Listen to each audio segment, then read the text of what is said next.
Chapter 1. A World on the Edge.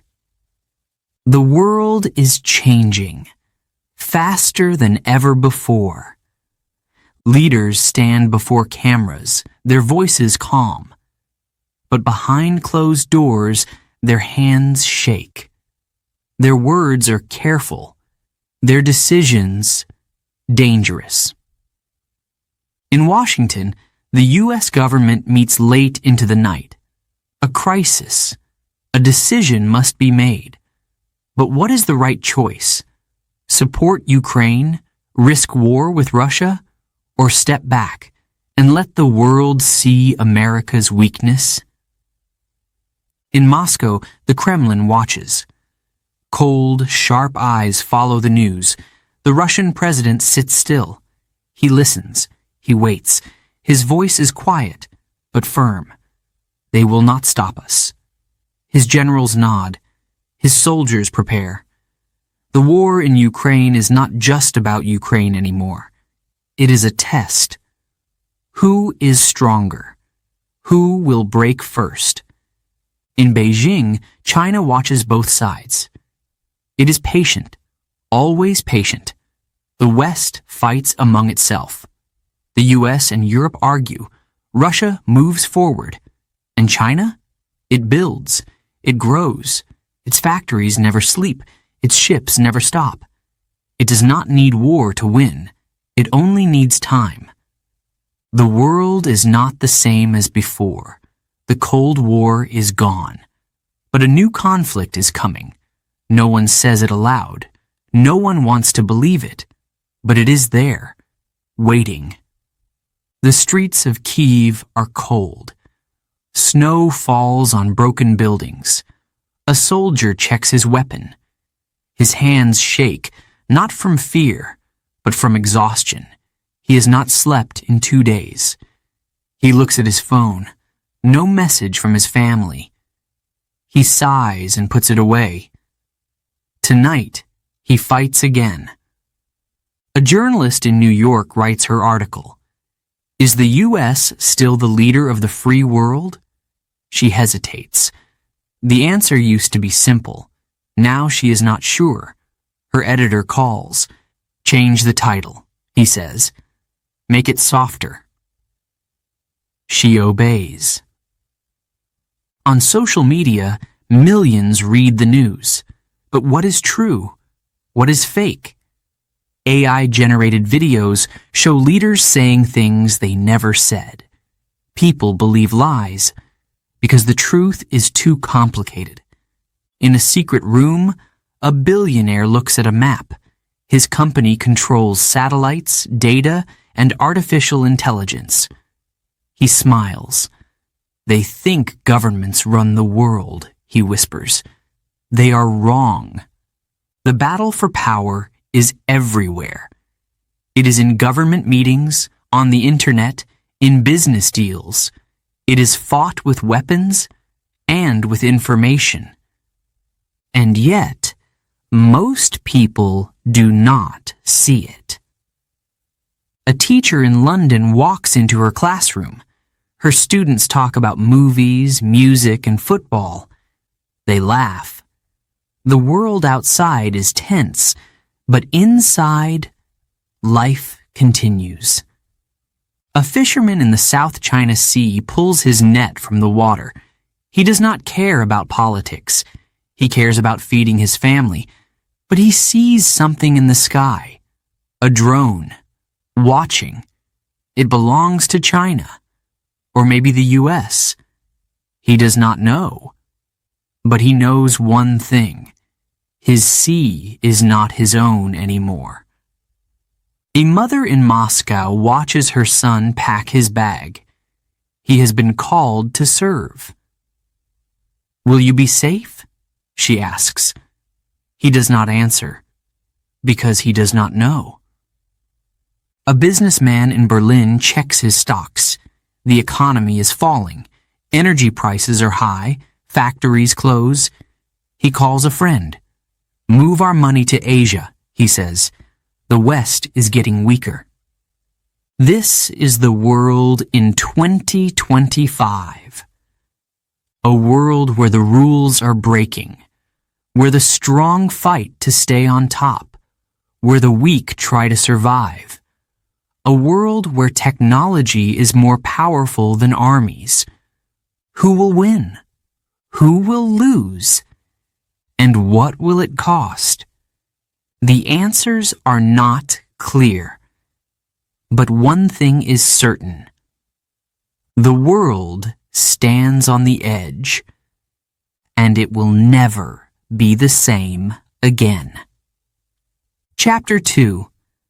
The Superpowers Today. A cold wind blows over Washington, D.C. The streets are busy. Cars move slowly.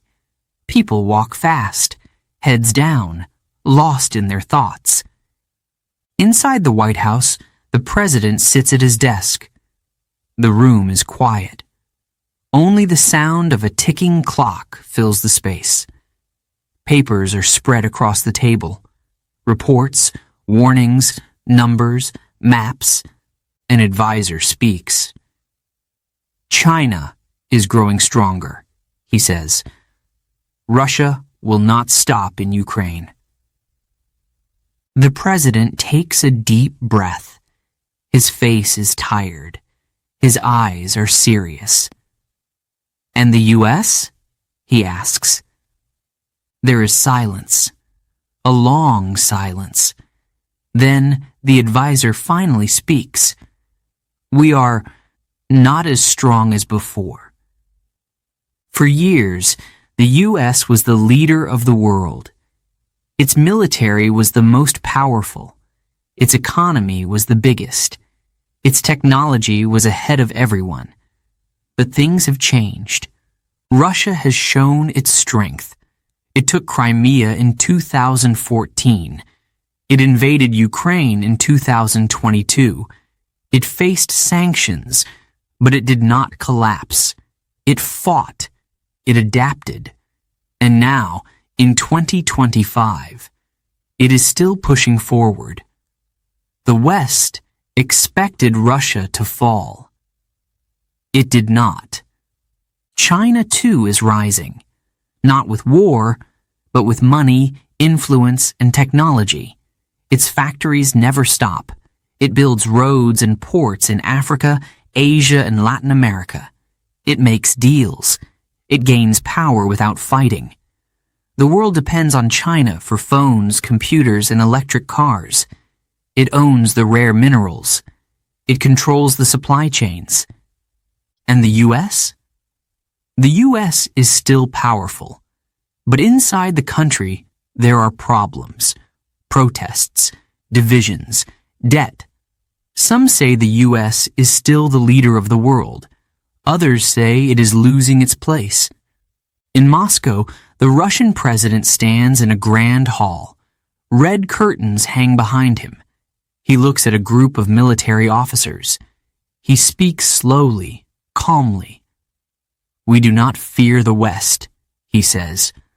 Russia is strong, and Russia will decide its own future. The officers nod. The war in Ukraine has cost many lives, but Russia does not stop. The West has sent weapons to Ukraine. Russia has found new allies, China, Iran, North Korea, new trade routes, new ways to survive. In Beijing, the Chinese president sits in a large room.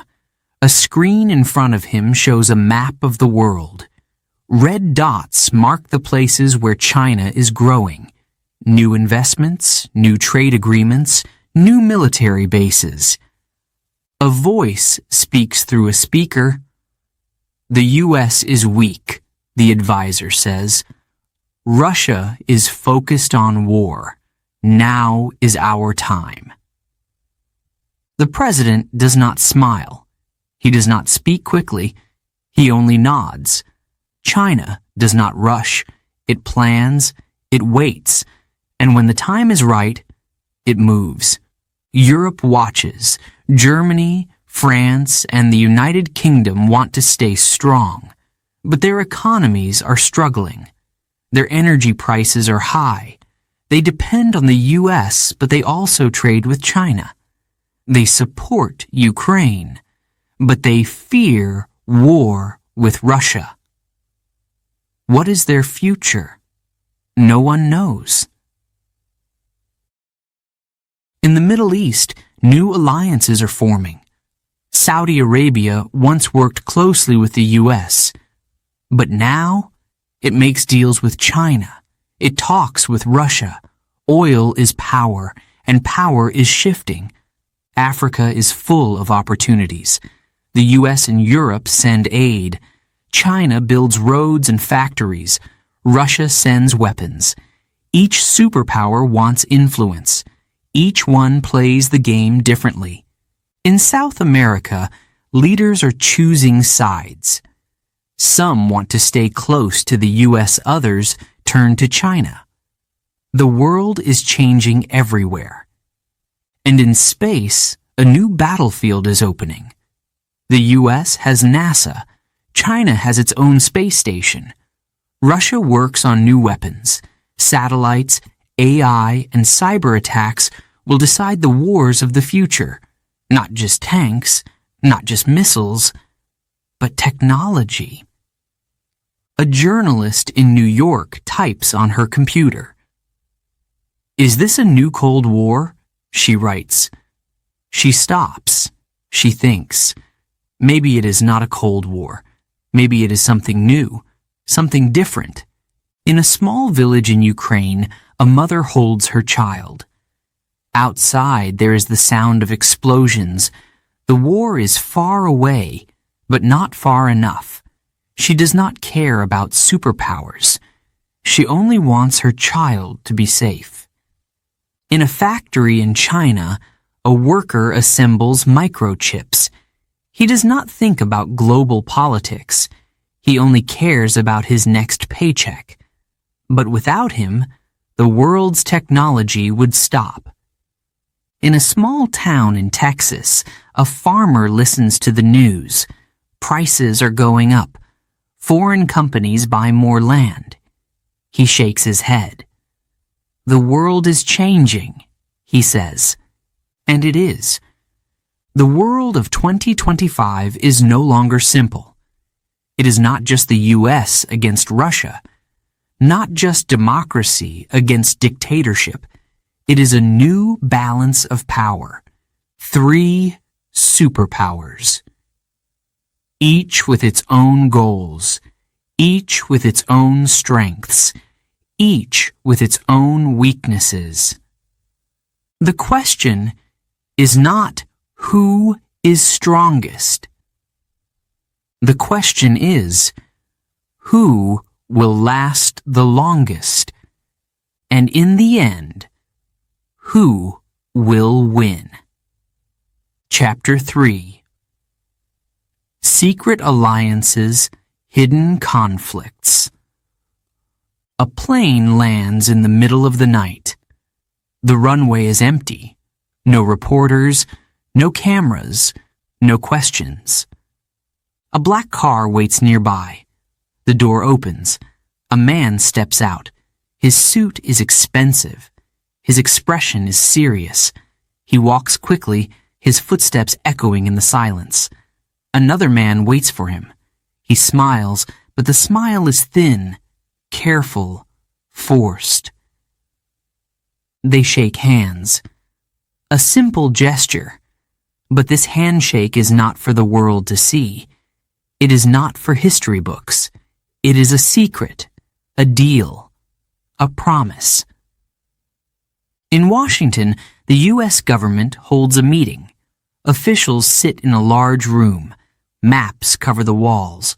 Red circles mark areas of conflict: Ukraine, Taiwan, the Middle East. A man points to one of them. "We need more support from our allies," he says. "Europe must do more." But Europe is divided. Some leaders agree, others hesitate. Behind closed doors, they argue. Germany wants to protect its economy.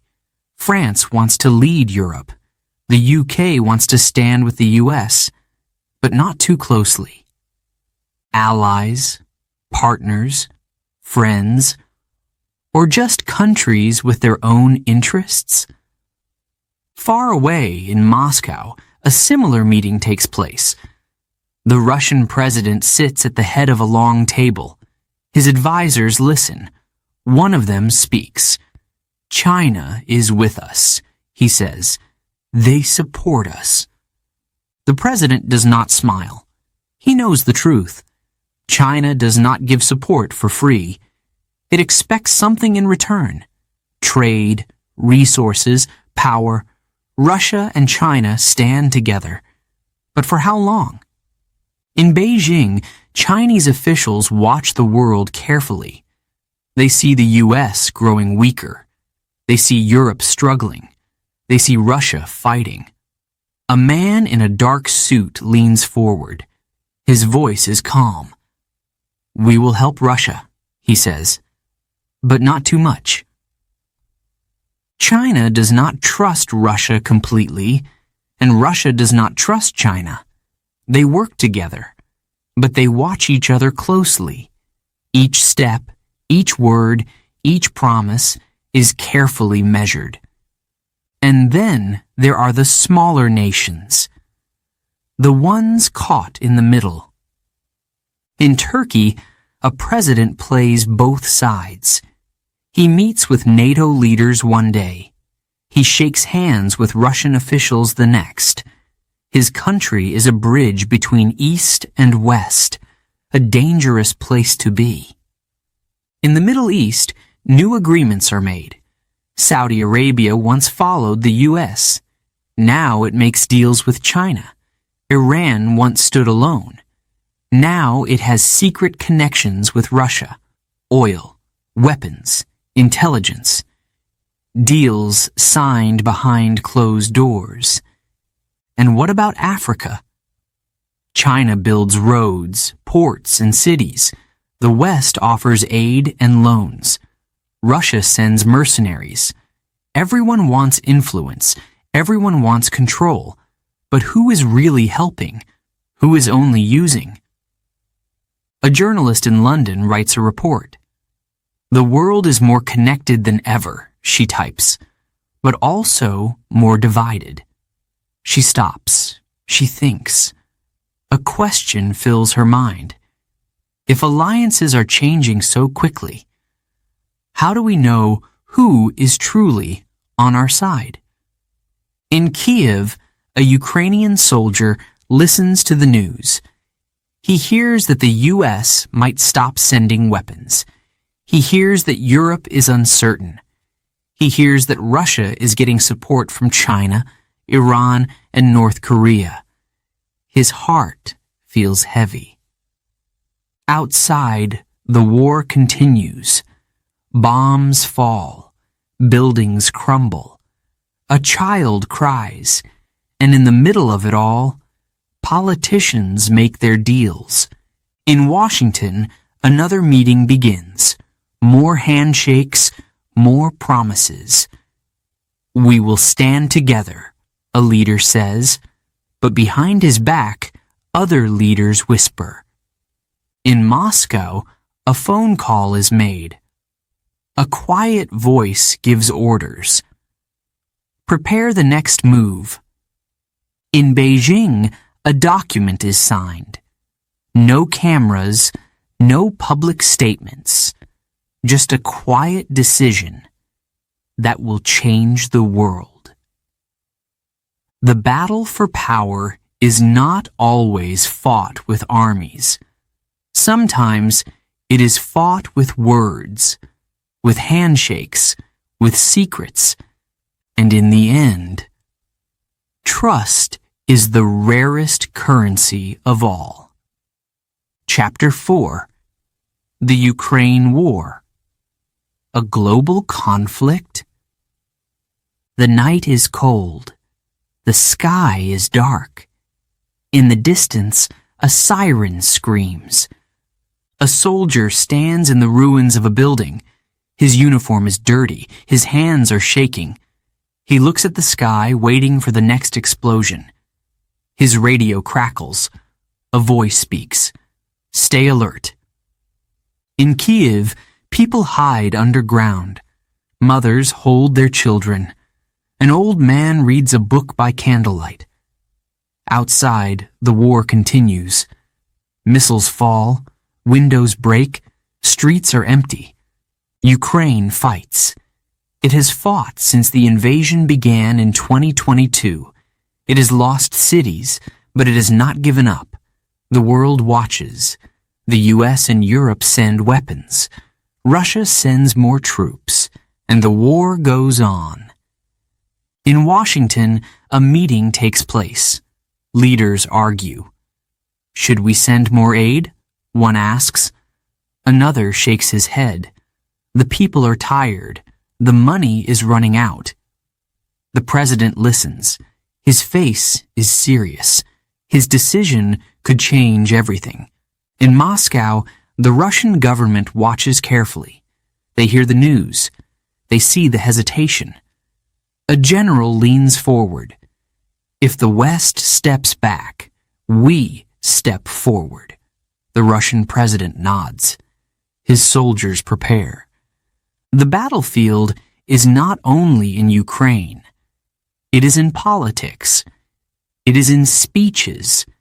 It is in the minds of leaders across the world. A Ukrainian soldier walks through the ruins of a city. He remembers his home before the war. A small house, a warm kitchen, laughter. Now, only silence remains. He picks up his rifle and keeps walking.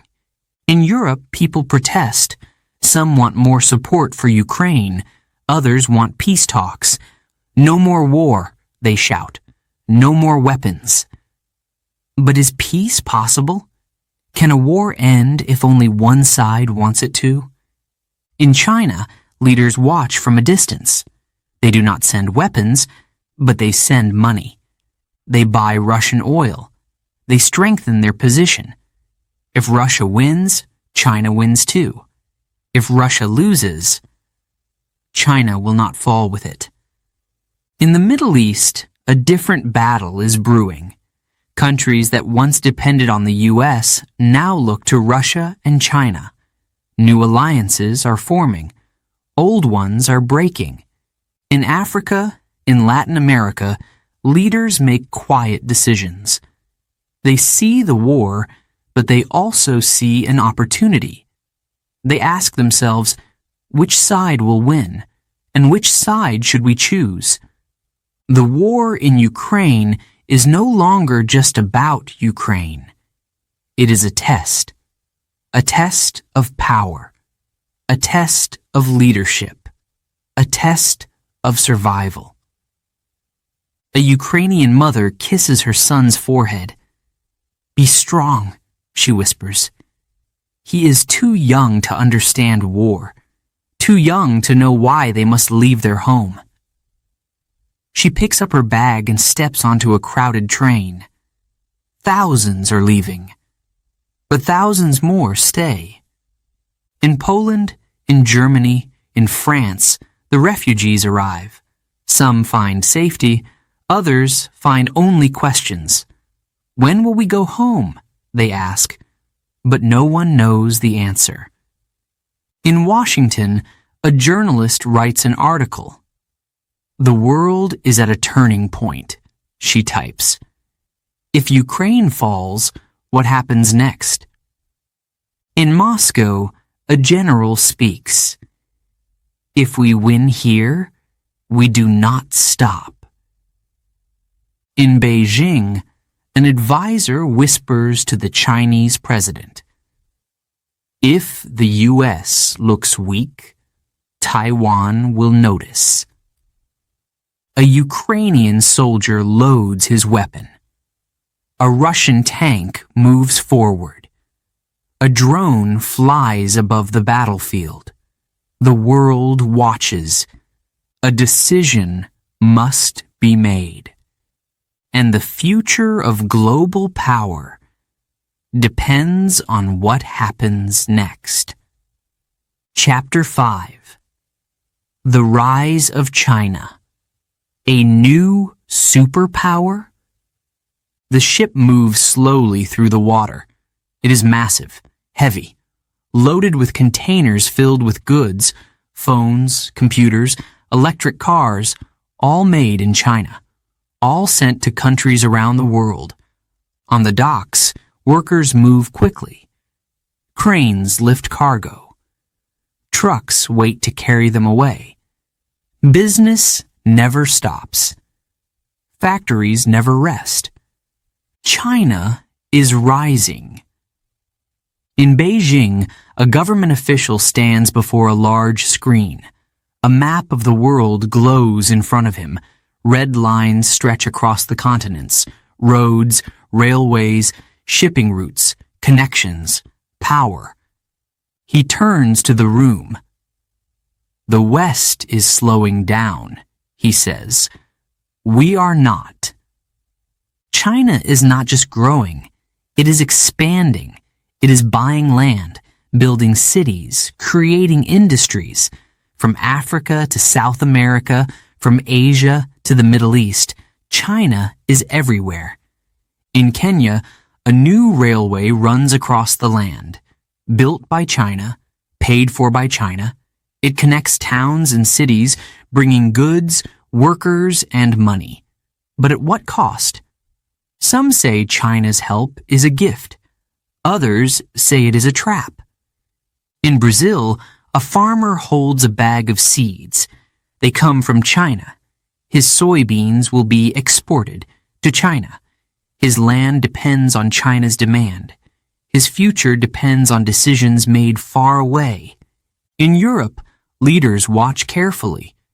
They see Chinese companies buying businesses, airports, technology. Some welcome the investment. Others worry. Are we selling too much? One politician asks. What happens when we need them? More than they need us. In the U.S., factories have closed. Once, they made steel. Once, they made cars. Now they stand empty. Jobs are gone. The machines are silent. Across the ocean, new factories rise in China. The machines there never stop. China's economy is strong. But money is not the only thing that matters. Power is also about influence, about control, about fear. In Taiwan, fighter jets roar across the sky. Chinese planes fly closer and closer. The island is small, but its importance is great. The U.S. supports Taiwan. China calls it a breakaway province. It wants it back. By force, if necessary. In Washington, a group of generals sit around a table. A map of the Pacific lies in front of them. They talk about war, about what might happen if China invades, about what the U.S. should do. No one has the answer. In Beijing, a different meeting takes place. A leader sits at a long table. His expression does not change. His voice is calm. The world is moving, he says. We will not be left behind. China does not want war. War is expensive. War is messy. War slows down business. But if China feels threatened, if it believes the U.S. is in its way, what will it do? In Africa, a group of students sit in a classroom. They are learning Mandarin. Their teacher smiles. China is the future, she says. The world will speak Chinese. In space, a rocket launches. A new satellite orbits the Earth. It belongs to China. The U.S. is watching. Russia is watching. Space is the next battlefield. In the South China Sea, fishermen see warships in the distance. Some carry Chinese flags. Others belong to the U.S. and its allies. The water is claimed by many, but China says, this is ours. In India, a journalist writes a report. China's power is growing, she types. But is it a partner or a threat? In a small village in Cambodia, a farmer stares at the road near his home. It is new, smooth, and strong. It was built by China. It connects his village to the city. He nods slowly. Life is better now, but he wonders, what does China want in return? Power is not just about war. It is about trade, technology, influence, fear. In Washington, an advisor whispers to the U.S. president. "We are not prepared for this," he says. In Moscow, a Russian leader speaks in private. "China is our friend," he says, but his voice is unsure. In Beijing, a businessman looks at a contract, a new deal, another country, another step forward. He smiles. "We are not waiting for the future," he says. "We are building it." The U.S. has been the world's leader for decades. But for how much longer? The world is changing. The old balance is breaking. China is making its move. And the question is, who can stop it? Before we begin Chapter 6, a quick note for our listeners. You're currently listening to this audiobook on WooEnglish. Remember, this content is specially made for WooEnglish listeners only. If you're hearing it on any other channel, it may be a violation of WooEnglish's rights. Please ensure you're tuned into the right source to fully enjoy and respect this audiobook journey. Now, let's continue the story. Chapter 6. Technology, War, and the Fight for Truth. The screen flickers. A breaking news alert flashes in red. The headline is shocking. The video plays. A world leader speaks. His voice is angry. His words are dangerous. Within minutes, millions of people watch it. Some are horrified. Others are ready for war. But there is a problem. The video is fake. Somewhere in a dark room, a machine created it. Artificial intelligence, deepfake technology. It looks real. It sounds real. But it is a lie. This is the new battlefield. Not with tanks, not with bombs, but with information. In Washington, a government analyst stares at his computer. His job is to track online threats. He sees something strange, an image, a tweet, a story that spreads too fast, too perfectly. His stomach tightens. "It's happening again," he whispers. In Moscow, a different analyst watches the same information. But he is not worried. He is smiling. The campaign is working. The lie is spreading. And soon, no one will know what to believe. In Beijing, engineers sit in a brightly lit office. They are training AI systems, facial recognition, voice cloning, automated propaganda. The goal is clear. Control the information, and you control the people. A journalist in London writes an article. "Fake news is everywhere," she types. "How do we know what is true anymore?" But before she can publish, her computer screen goes black. A virus, a cyber attack. Her story is gone, erased, a warning. The war is not just on the battlefield. It is in the air, in the data, in the mind. Somewhere in the Middle East, a drone flies silently. No pilot, no human inside. It is controlled by AI. It moves fast. It chooses its target. It fires. The explosion shakes the ground. People run for cover. Thousands of miles away, a man sits at a desk. He is safe. He holds a joystick. He presses a button. He controls the drone like a video game. But this is not a game. In Silicon Valley, billionaires meet behind closed doors. They talk about the future, about AI, about power. One of them leans forward. Governments think they are in control, he says, but soon they won't be. Technology is advancing too fast. Laws cannot keep up. Drones, surveillance, facial recognition, deepfake videos.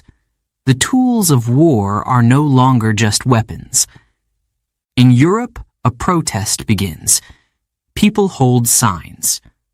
"Protect our privacy," they shout. "Stop AI spying on us." But behind them, cameras watch. The government knows who they are. Their faces are scanned. Their names are recorded. In China, a young woman checks her phone.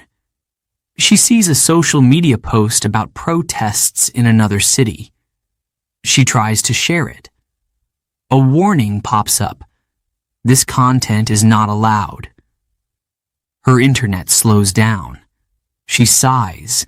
She knows better than to try again. In Russia, a hacker sits in a dark room. His fingers move fast across the keyboard. He breaks into a government database. He changes the numbers. He deletes the reports. He spreads false information. By morning, no one will know what is true. In the U.S., an election is coming. People argue online. Friends turn against each other. The news is confusing. Some say one thing, others say the opposite. Who is right? Who is lying? A politician speaks. "The media is lying to you," he shouts. People cheer. They believe him. But is he telling the truth? Or is he part of the lie? A scientist in Germany makes a discovery. A cure for a deadly disease. But before he can share it, false stories appear. Fake reports. Conspiracies. People do not trust him. They believe the lies instead. The cure is lost. In space, satellites orbit the Earth. They collect data. They watch everything. But who controls them? A government? A company? A single person? The answer is unclear. A student in India reads a history book. She learns about past wars, about battles, about heroes. But she wonders, what will future history books say about today? Will they tell the truth? Or will AI rewrite the past? In a bunker deep underground, a general gives an order. "Launch the cyber attack," he says. Within seconds, power grids shut down. Cities go dark. Panic spreads. No missiles, no soldiers, just computers. The war has begun. Not with guns, not with soldiers, but with data, with AI, with lies. And in the end, Chapter 7, Billionaires, Business, and Politics. A private jet takes off into the sky. Inside, a man sits in a leather chair. He holds a tablet in one hand and a glass of expensive wine in the other. His company owns satellites, social media, and electric cars. His decisions can change industries. His tweets can move stock markets. He is not a president. He is not a king. But his power is real. On the other side of the world, a politician gives a speech. He talks about democracy. He talks about the people. But behind him, on a giant screen, there is the logo of a corporation, a company that donated millions to his campaign, a company that expects something in return. Money and power have always been connected. But today, the richest men in the world are not just businessmen. They shape policy. They control the flow of information. They even build their own rockets, reaching for the stars while millions struggle to afford food. In Silicon Valley, a group of tech billionaires meet in secret. The room is quiet. The walls are made of glass, looking out over the city. One of them leans forward. "We don't need governments anymore," he says. "We can do what they can't." The others nod. They believe him. In Washington, a senator holds a hearing. She asks tough questions. Should one man control the internet? She demands. Should billionaires decide what is true and what is false? The man across from her smiles. He is calm. He knows something she does not. He owns the platform she is speaking on. In New York, an investor checks his phone. He sees that a billionaire has made a comment about a company. Within minutes, the stock price crashes. Thousands of people lose money. The billionaire shrugs. "It was just an opinion," he says. But opinions, when spoken by powerful men, can change the world. On a factory floor in India, workers move quickly. They build smartphones for low wages. The factory is owned by a company in California. The CEO talks about human rights, but his workers do not have enough to eat. In Africa, a tech giant provides free internet to villages. People celebrate. But soon, they realize something. The internet they use is controlled. Certain websites are blocked. News stories are filtered. The gift was not free. The price was their data. In China, a billionaire disappears. One day, he was giving a speech. The next, he was gone. The government said nothing. His company was taken. His influence erased. In China, billionaires do not challenge the government. The government controls them. In Europe, a group of activists protest outside a corporate headquarters. "Pay your taxes," they shout. The company makes billions in profit, but it finds loopholes. It pays almost nothing. A reporter asks a question. The CEO smiles. "We follow the law," he says. But the laws were written by people like him. In Texas, a rocket launches into space. A billionaire watches from below. He smiles. This is not just about exploration. This is business. The future will be built, not by governments, but by private companies. A scientist in Germany makes a discovery. A new kind of energy. Clean, powerful, unlimited. He wants to share it. But before he can, a corporation buys his research. The information disappears. The world is not ready, they say. Or maybe, the world is not profitable enough. In Brazil, the Amazon rainforest burns. Farmers clear land for cattle. A billionaire pledges money to save the trees. But at the same time, His company cuts down forests somewhere else. His donation is good publicity. Nothing more. In a small town in Ohio, a factory worker loses his job. His company is moving overseas. It is cheaper there. He watches the news. A billionaire talks about progress, about the future. The worker turns off the TV. He wonders, progress for whom? Power is shifting. No longer just in governments. No longer just in elections. It is in the hands of those who control information, those who control money, those who control technology. Some say these men are the future, visionaries, innovators. Others say they are dangerous. But one thing is certain. Money is power, and power never comes without a price. Chapter 8. The next crisis. What's coming? The world is moving too fast. A market crashes. Banks struggle. People lose their savings overnight. A man in New York watches the news. His hands shake. He worked for 30 years, and now his money is gone. In China, a new digital currency is introduced. It is faster, safer, controlled by the government.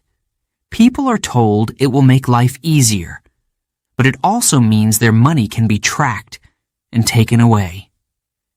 In Europe, energy prices rise again. Families sit in cold apartments, wearing jackets indoors. A mother counts her last coins. She has to choose food or electricity. The world is changing, and no one knows what will happen next. A war could begin. In Taiwan, fighter jets fly close to the island. Chinese ships move through the sea. A warning? A threat? The U.S. watches. The military is ready. The world holds its breath. A hacker in Moscow sits in front of his computer. He types quickly. His job? To break into a power grid. To turn off the lights in a foreign city. No bombs, no missiles, just a keyboard. The attack begins. A scientist in Geneva reads a report. A new virus has appeared. It is spreading. Fast. Will it be another pandemic? Will the world shut down again? He makes a phone call. The government needs to know. A journalist in London types her article. What will be the next global crisis? She asks. She does not have the answer. No one does. But history tells her one thing. When one crisis ends, another begins. A ship is stuck in the Suez Canal. It is blocking hundreds of others. Trade stops. Factories shut down. Supermarkets run out of food. One mistake, and the whole world feels it. A billionaire speaks at a conference. He talks about artificial intelligence. It will change everything, he says. It will be smarter than humans. The crowd claps. But later, in a private room, another businessman asks him, will it control us? The billionaire does not answer. A young man in Brazil checks his phone. He sees videos of riots in another country. He does not know if they are real. The internet is full of lies. He wonders, who controls the truth? In Africa, farmers look at their fields. The land is dry, too dry. No rain, no food.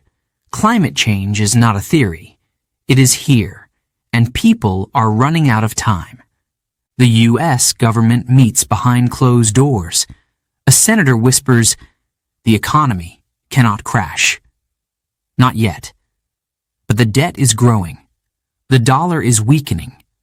What happens if the U.S. falls? If the world's most powerful economy collapses? In Russia, a leader looks at a map. His army is fighting. His country is under sanctions. His people are struggling. He picks up the phone. He speaks in a low voice.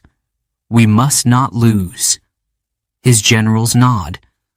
A group of soldiers in Eastern Europe check their weapons. Their commander looks at them.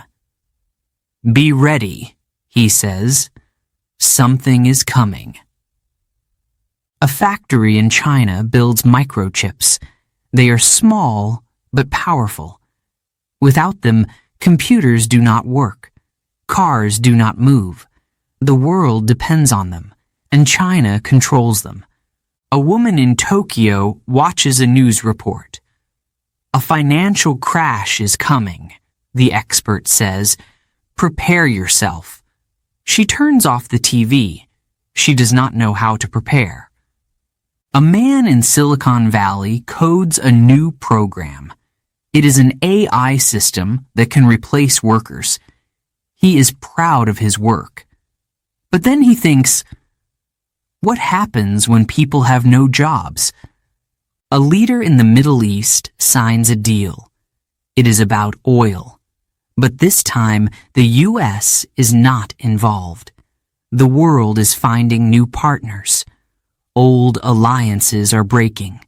A cyber attack shuts down an airport. Thousands of flights are canceled. Chaos spreads. People panic. No one knows who did it. No one knows why. A protest begins in Paris. People march in the streets. They are angry. Life is harder. Prices are high. Wages are low. The police arrive. The air fills with smoke. A scientist in Antarctica checks his instruments. The ice is melting faster than ever before. He makes a note in his report. But will anyone listen? The world is connected. A crisis in one country spreads to another. A mistake in one system affects millions. A war in one region can change everything. A man in Washington picks up a red phone. We have a problem, he says. A mother in India holds her child close. Everything will be okay, she whispers. A teenager in South Africa closes his eyes. He wonders what kind of world he will grow up in. No one knows what the next crisis will be.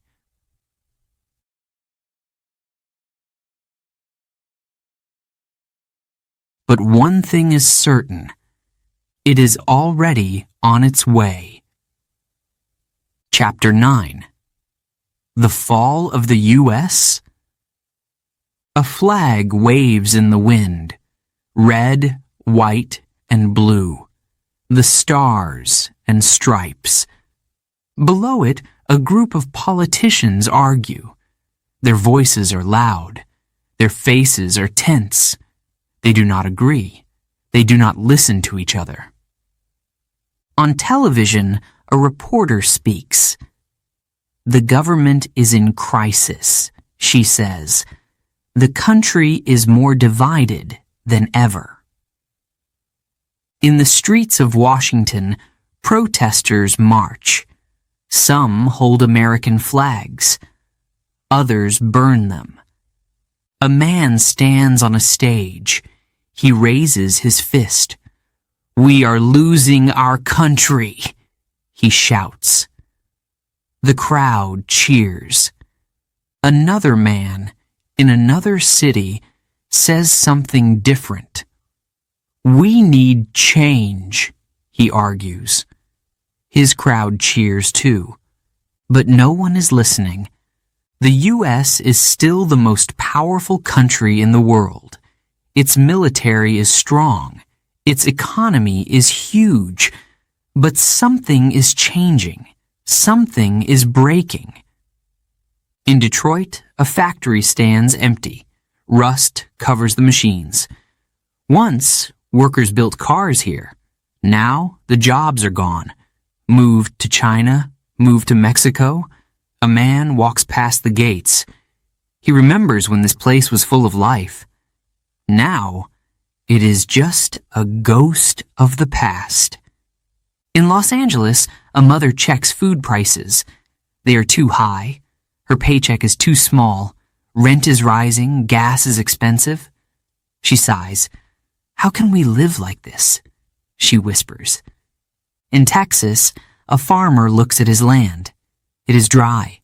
Too dry. There is no rain. Crops are dying. He watches the news. Another hurricane. Another wildfire. Climate change is not just a story. It is real, and it is hurting his future. On Wall Street, a businessman stares at the numbers on his screen. Stocks are falling. Investors are scared. The economy is in trouble. The debt is rising. How long can this last? He asks. In the Pentagon, generals sit in a large room. A map of the world is in front of them. Red marks show conflicts: Ukraine, Taiwan, the Middle East. A man points. We are fighting too many battles, he says. We cannot win them all. The U.S. has enemies. Russia pushes forward. China builds stronger alliances. Iran and North Korea test weapons. America watches. But can it still lead? In Beijing, Chinese officials meet. They speak softly, carefully. The U.S. is weaker than before, one says. Their people are divided. Their economy is unstable. Another nods. The future belongs to us. In Moscow, a Russian leader smirks. America was strong once, he says. Not anymore. In Europe, U.S. allies whisper to each other. Can we still trust them? A French diplomat asks. If they fall, who will protect us? A cyber attack shuts down banks. Airports close. People panic. No one knows who did it. Was it Russia? China? A group of hackers? It doesn't matter. The system is fragile. And now, people can see it. A senator in Washington makes a speech. America is still the greatest country in the world, he says. People clap. But outside, the streets are filled with homeless tents. A young soldier in Florida watches the news. The government is cutting military budgets. He wonders, will he still have a job next year? Will his country still be the strongest? In a classroom in New York, students learn about the fall of the Roman Empire. They became too big, the teacher explains, too divided, too tired of war, and in the end, they collapsed. A girl raises her hand. Could that happen to us? She asks. No one answers. In a bunker deep underground, intelligence officers look at their screens. They see threats. They see danger. But the biggest danger is inside their own country. People no longer trust the media. They do not trust elections. They do not trust each other. A nation without trust is a nation on the edge. The U.S. has fallen before. The Great Depression, the Vietnam War, the financial crash of 2008. Each time it came back stronger. But this time feels different. This time, the world is watching. This time, there are new superpowers waiting to take its place. This time, it may not recover. A billionaire in Silicon Valley makes a quiet decision. He moves his money overseas, just in case. A president in a foreign country speaks to his advisors.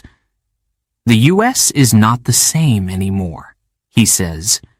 We must prepare for a new world.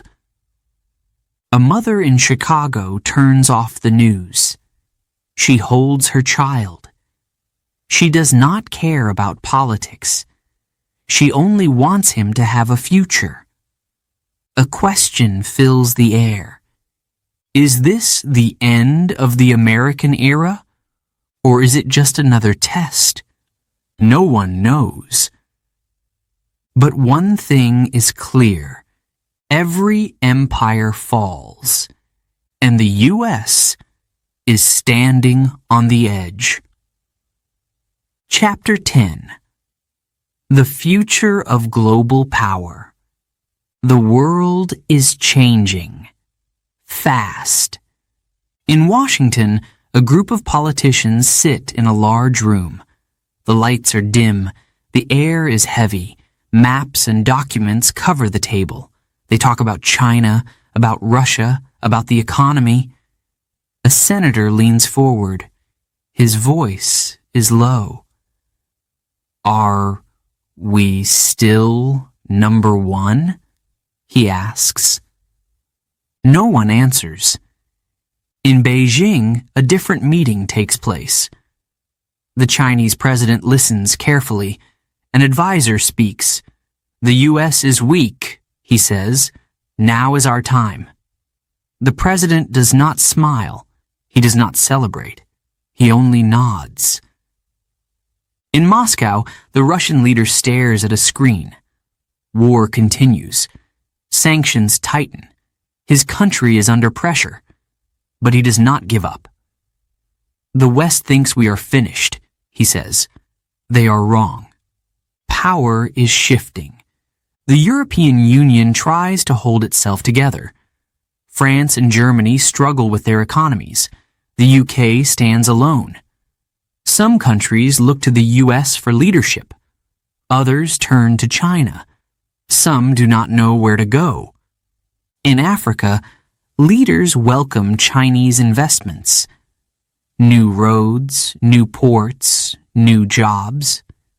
But is it a partnership or a trap?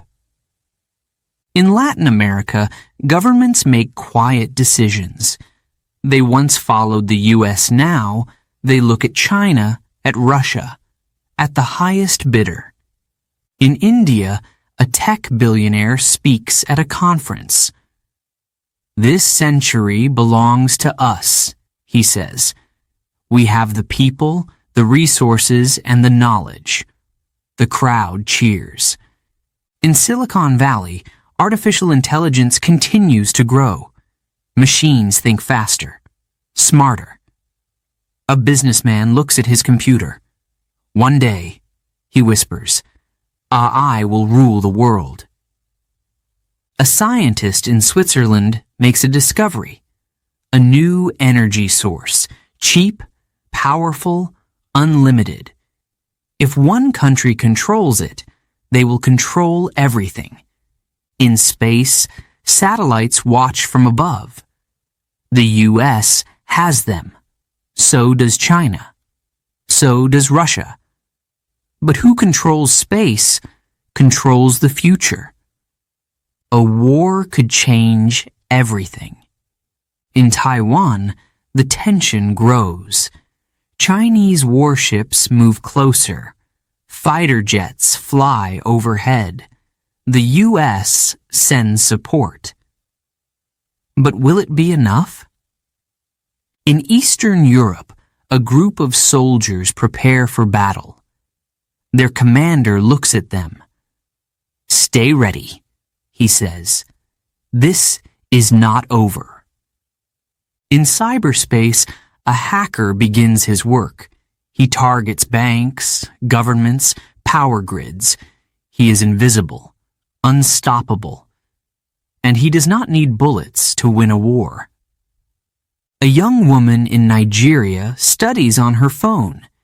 She is learning English, coding, business. She does not wait for the future to come to her. She is building it. A farmer in Brazil looks at his land. Climate change is real. Droughts, floods.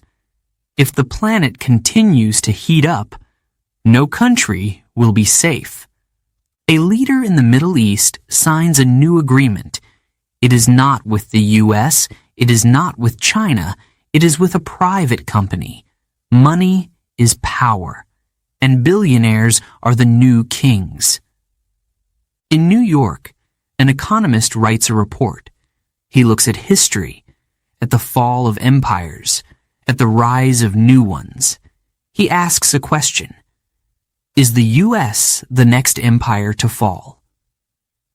In Tokyo, a group of students discuss the future. Will China take over? One asks. Will India? Will AI? No one knows the answer. In a secret room, a military general watches a screen. A map of the world glows in front of him. Red zones, conflict zones, risk zones. He sighs. We are running out of time.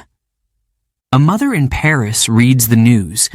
It is full of war, politics, and fear. She turns off her phone. She looks at her child. The future will be better, she says, but does she believe it? A teenager in South Africa listens to a speech. It is full of hope, of dreams, of ambition. He smiles. We will be the next superpower, he says. Power is never permanent. Once, the British Empire ruled the world.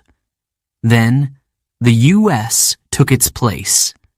Now, China, Russia, and others fight for control. But the future does not belong to governments alone. It belongs to those who adapt, to those who innovate, to those who do not wait for change, but create it. Somewhere, in a small room, a young inventor builds something new. A new technology, a new idea, a new future. The world does not know his name yet, but soon it will. The battle for global power continues, and the next leader of the world may not be a country at all.